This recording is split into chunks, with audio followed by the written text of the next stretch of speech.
Okay, in these examples, we'll be doing radical expressions. Alright, so number one, they want me to find the square root of 36. So, the square root of 36, that's going to equal what number times itself equals 36. So, what we call the principal square root of 36 would be 6. But then, every square root also has a negative square root. So, the square root of 36 could also be a negative 6. And that's because a negative times a negative will get a positive. Alright, let's see number 2. You want me to find the square roots of 196. So the square roots of 196.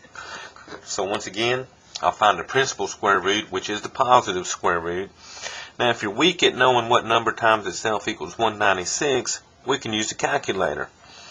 If you'll notice right above that x2 key there is a radical. So that radical is the same thing as the square root radical. So to get that radical, you hit the blue button and then the x squared. And that brings the radical up there. And then we put in 196 and hit enter. Now if you notice, the calculator always gives me what we call the principal square root.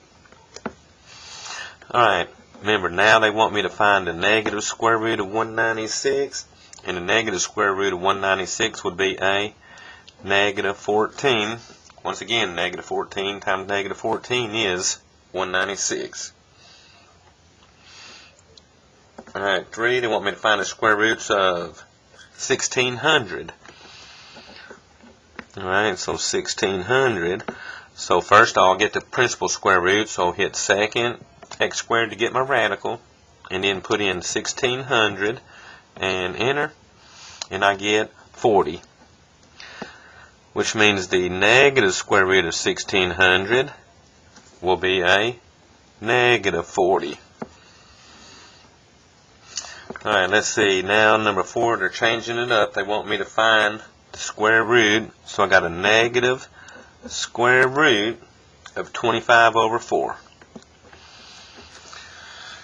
Alright, so the trick on this problem is since that negative is on the outside, it's not affected by what's in that radical.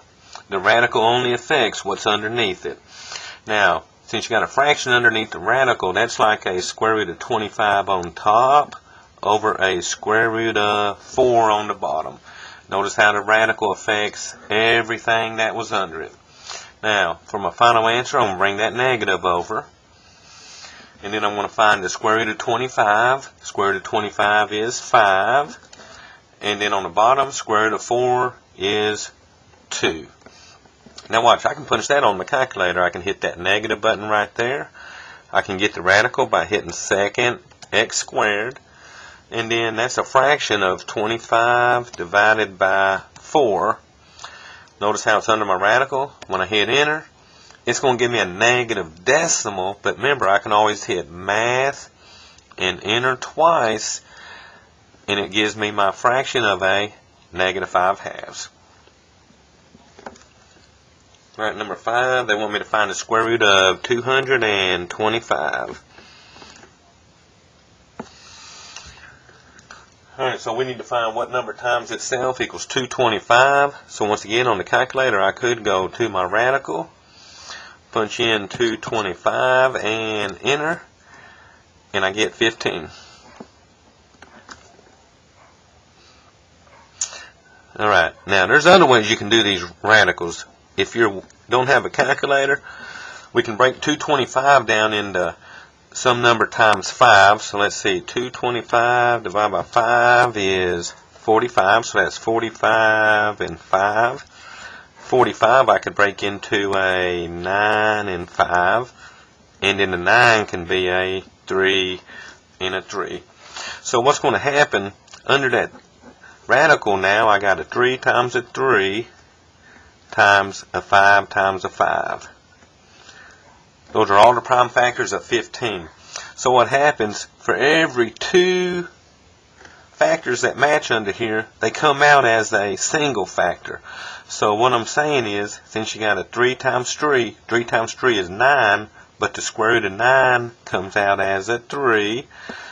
Now here you got a pair of 5s. 5 times 5 is 25, but the square root of 25 comes out as a 5, and y'all, 3 times 5 is still 15. So for every pair under there, you bring it out as a single factor. Alright, number 6, they want me to find the square root of 0.04. So I'm going to show you on the calculator. I would hit second radical and then put in 0.04 and enter, and I get 0.2. So if you want to check yourself, 0.2 times 0.2 is going to equal 0.04, which was what I started with under my radical. Alright, let's see, number 7. 7, they want me to find the square root of a negative 36, and they want me to find it such that it's a real number. But if you think about it, anytime I multiply a number times itself, I get a positive, not a negative. So I can't use 6, because 6 times 6 is a positive 36. I can't use negative 6, because negative 6 times negative 6 is a positive 36. So since there's no way I can multiply the same number times itself 2 times to get negative 36, this is what we call not real. And if you notice, if I try to do that on the calculator, when I hit, let me make sure my mode's right here. Alright, so my mode's good. So if I try to do that radical on my calculator, second x squared, and I put in a negative 36, notice what it says, non-real answer, which means it's not real. So we cannot take square roots of negative numbers and get a real number.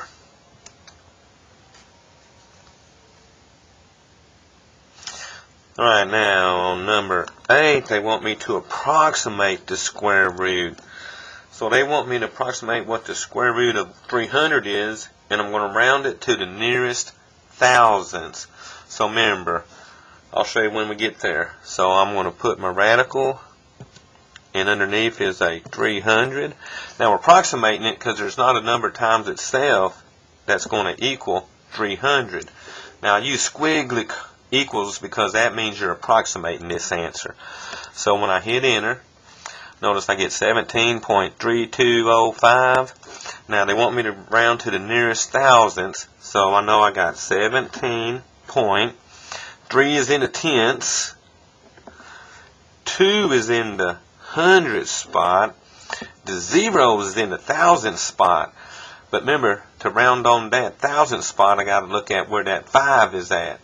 Since the 5 is equal to 5 or greater, I'm going to have to round that 0 up to a 1. And then I'm to my nearest thousandths. Remember, you got tenths, hundredths, thousandths. Alright, let's see, number 9. Same thing, they want me to approximate the square root of 209 divided by 34. So once again, I'm approximating, so I'm going to use my curvy parentheses, and I'm rounding to the nearest thousandths again. So I'm going to hit my second x squared to get my radical, and then I got 209 divided by 34. And then we hit enter, so that I get what? 2.4. Alright, so I'm looking at the 9 is in my thousandth spot, but behind it is a 3, so the 9 is going to stay a 9, which means I'm not going to affect the 7, and then I'm going to bring down my 9. Alrighty, so let me turn the page, and then let's get on our number 10. So 10, they want me to identify the radicand. Now remember, the radicand is what's under the radical. So I got 5 and then a square root of P3 plus 7. So remember, the radicand is what's under the radical, which is the P3 plus 7. Right, and that's it, y'all. They just want me to identify what part of that was the radicand. Same thing on number 11. I got an x4, y4, and then a square root of x over y plus 8. So once again, the radicand is what's underneath that radical, which is what I'm circling. Just like on a fraction a while ago, that radical did affect the top and the bottom, so the radicand will be the x divided by y plus 8. Alright, number 12, they want me to simplify a cube root of 8. So now you got to find a number times itself 3 times that equals 8. Now if you're weak, you can take the 8 and break it down into prime factors of 4 and 2. But remember, the 4 will break down further into a 2 and a 2. So what number got multiplied 3 times to equal 8? Well, look here, you got what? 3 2's? So that answer has to be 2. And you can check yourself. 2 times 2 times 2 is 8. Now, if you're weak at that, let me show you what you can do on that calculator. Hit that math button right there. And if you scroll down there, look at number 4. Looks like a cube root, so hit enter, bring it on the screen, and then put your 8 in there and hit enter. Now, when you do a cube root, you're only going to get one number. It's either going to be a positive number or a negative. Because if it's positive under there, the only way to get a positive, multiplying the same number 3 times, is if that number is positive. Now, had that been a negative 8, my answer would have been a negative 2, because a negative times a negative times a negative would make that equal a negative 8. So, you only get really one answer on these cube roots, not like you did on the square roots. Right, 13 is a cube root of a negative 512 x to the third. So what we want to do first is find the cube root of a negative 512. So on the calculator, I would hit my math button, go down to number 4 for the cube root, and hit enter. And then I'm just going to put in a negative 512. Now, we can't do the radicals like that. Oh, let's see what it's telling me. Oh, I'll put something else in there, so let me delete that. Now hit enter on my negative 512. Hang on a second, y'all. I think I see there's too much up there. Let's quit that. Alright. Math. Go down to number 4. Hit enter. Put in a negative 512 and hit enter. So notice I get a negative 8. Now on the variables, what you do is you take their exponents and divide by that index to see how many come out. So on the x, I would take the exponent 3 right there and divide by the index of that radical, which is a 3, so that would give me a negative 8. X, 3 divided by 3 is 1, but remember, I don't have to write the 1 in my answer. Alright, 14, let me see, doing alright, is a cube root of a negative 27. So once again, I want to find a number 3 times that'll equal negative 27. I know it's going to be a negative answer because a negative times a negative times a negative is a negative. Now, remember, you can also do these to the numbers. 27 is 9 times 3, and the 9 can be 3 and 3. So, when you do a cube root, you want to find a number that's been multiplied times itself 3 times to get that number, which is 3. So that's going to give me, as a final answer, negative 3.